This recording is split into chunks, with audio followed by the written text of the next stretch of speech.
He said, "My country is at war, fighting for its life, but after the lies and slanders levelled at Israel, I decided to come and set the record straight." What stood out in what was a pretty comprehensive speech from the Israeli Prime Minister to you? Well, clearly the defiance stood out, and clearly singling out Iran and painting this picture of either blessings or something far worse, a curse, and holding up those maps. In many ways, this was sort of vintage Prime Minister Benjamin Netanyahu. This is where he actually feels comfortable, where he is speaking to an audience, where he feels that he is a master orator, and he was delivering clearly his version and his belief. But it's not the first time we've heard him single out Iran. I think any of us that were looking to try to see if there was a nuance in there about this potential ceasefire between Israel and Hezbollah on the northern border, I think his continued references to America and France about how Hezbollah and Iran as well had been responsible for killing your citizens was kind of getting specific on this was your initiative, but examine this, why don't you? I mean, look, the big takeaway here has to be this is a Prime Minister who's not climbing down from anything he's said, who doubled down on everything that is said so far, the demand for the hostages back, his position, his view, and the takeaway has to be at the moment, in this moment of escalating tensions across the northern border, is there was nothing in there that told us those escalating tensions are going to be tamped down in any way in the short term, Becky. And let me bring in Ben Wedeman, who is in Tyre in Lebanon. On Hezbollah, Benjamin Netanyahu said, and I quote, "Enough is enough. We won't rest until our citizens can return safely to their homes," echoing what we've heard from the defence minister earlier today, and a stated aim of the Israeli government, or certainly the Prime Minister at this point. What did you make of what you heard? Becky, if you take into account what you just said and the fact that I don't think I heard the word ceasefire once in that speech, that clearly Israel is set on its current air campaign and perhaps a ground incursion to try to push Hezbollah back. Now, for instance, he did say that Hezbollah has a missile in every kitchen and a rocket in every garage. That sort of sends a rather alarming message to people here, because the fact of the matter is, in South Lebanon, there is not a missile in every kitchen and a rocket in every garage. But this seems to indicate that Israel considers every house, every kitchen, every garage to be a legitimate target. But broadly speaking, this was classic Netanyahu, in which he divides the world into black and white, good and evil.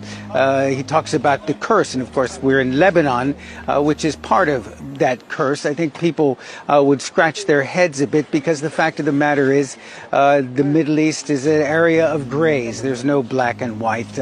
Certainly take into consideration that Israel has occupied the West Bank, East Jerusalem, the Golan Heights, and essentially occupied Gaza, despite the fact that settlers pulled out in 2005. That is an open wound in the region that Israel has not really done much to treat. There was a peace process at one point, but that didn't go anywhere. And certainly the rhetoric that comes out of Israel from some of the extremists sends a very dark message to the region, that this is not necessarily a question of good and evil, that there are extremists on both sides of the conflict, and those extremists on both sides are really the ones who are driving this conflict forward. And what we're seeing increasingly is that the United States, under the current administration in this election season in the United States, has really just put the Middle East on a back burner, throwing lots of rhetoric and encouraging words about diplomacy and peace in the Middle East and whatnot. But the fact of the matter is very little is actually being done about it. The U.S. and France put forward what they called was a ceasefire proposal, but it doesn't seem to be going anywhere. And every day in Gaza, in Lebanon, more people are dying. More people are being killed. Becky? Gershon, let me bring you in here before I also ask for some analysis from Gideon. On the issue of Gaza, very specifically, he said there is no substitute for total victory in Gaza. He said, we do not seek to resettle Gaza. We seek to de-radicalize it. We're focused on mapping up the remaining elements of Hamas and let them go, he said of the hostages. Those who are alive must be returned alive, and the remains of those who are dead must be returned. There is no substitute, and I repeat this, for total victory in Gaza. So we're just sort of describing some of what, or reliving, as it were, some of what a very defiant Benjamin Netanyahu has just said at the UN in New York. On the issue of Gaza, what do you take out of what you've just heard? Listen, Netanyahu is living in a world of delusion. There is no total victory in Gaza, and there is a deal on the table. And this is what the world needs to understand. This is what the Americans need to know. They know it. They've seen the deal. Hamas has agreed to a 3-week deal, during which time the war would end, Israel would evacuate Gaza, there would be an agreed-upon release of Palestinian prisoners, and Hamas will return all of the hostages. This is not only a deal on the ceasefire, but Hamas has also agreed that they are supporting the establishment of a civilian, technocratic, professional government in Gaza, of which they will not have a part of. They are willing for this government to be empowered because they know that if they rule Gaza, there won't be a single dollar of international aid going into rebuild Gaza, and Gaza is destroyed. There's nothing left in Gaza. 2 million homeless people, disease, devastation, no sanitation, no fresh water, no schools, no universities, nothing. Gaza needs to be rebuilt, and it needs a responsible Palestinian government to do it. Now, we asked Hamas if they're talking about turning over internal security and their weapons to the new civilian, professional, technocratic government, and they said yes. But what I say to the Americans, to the Israelis, to everyone is, don't listen to me. This is on the table. I have it in writing. I have voice messages from Hamas saying it. The officials need to check it. And President Biden needs to understand in his final months in office that his legacy is either going to be the war in Gaza or ending the war in Gaza. And we all know that the day that the war in Gaza ends, the war in Lebanon ends, and we need to get into the diplomatic path. There is no solution to this conflict without the freedom of Palestine, the establishment of an independent Palestinian state next to Israel, the realization of the two-state solution. This is the way forward, and this is the way to defeat extremists, not through weapons, not through wars, not through killing. Gideon, your thoughts? It was so embarrassing, Becky, embarrassing and pathetic. Because Netanyahu is a good speaker, no doubt about this, a very impressive one. But today I think he reached one of the lowest points of Israeli propaganda.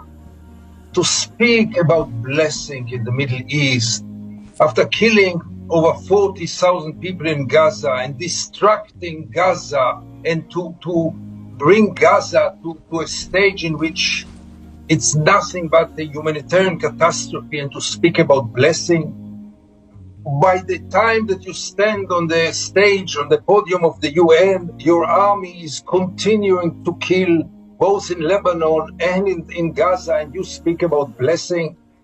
You know, he spoke about de-radicalizing Gaza and demilitarizing Gaza. What about the radicalization of Israel? Netanyahu is today hostage of the most radical fascist partners in his coalition. What about de-radicalizing Israel, who in the last year speaks only in one language, the language of force, the language of brutality, many times the language of barbarism? where is the ceasefire? You don't speak about the ceasefire at all. You don't mention it. What? How are you going to finish those two very cruel wars without even mentioning the ceasefire? One more sentence. I was really interested. Yeah, go on, Gideon. And then the decoration of the hostages, really a decoration. He could have released those hostages 1 year ago, 10 months ago, 8 months ago, most of them. He wasn't ready for this. Now to stand in the UN and to use them as a slogan, as a decoration for his speech, ask the families what they think about him. Ask experts who know that we missed so many opportunities to release them. So really, I for many months or years, I was accused as a Bibist, as a supporter of Netanyahu, which is not exactly the case, but that's not important now. But today, I really felt embarrassed. This was the lowest propaganda, the cheapest propaganda, which doesn't serve Israel, I'm afraid.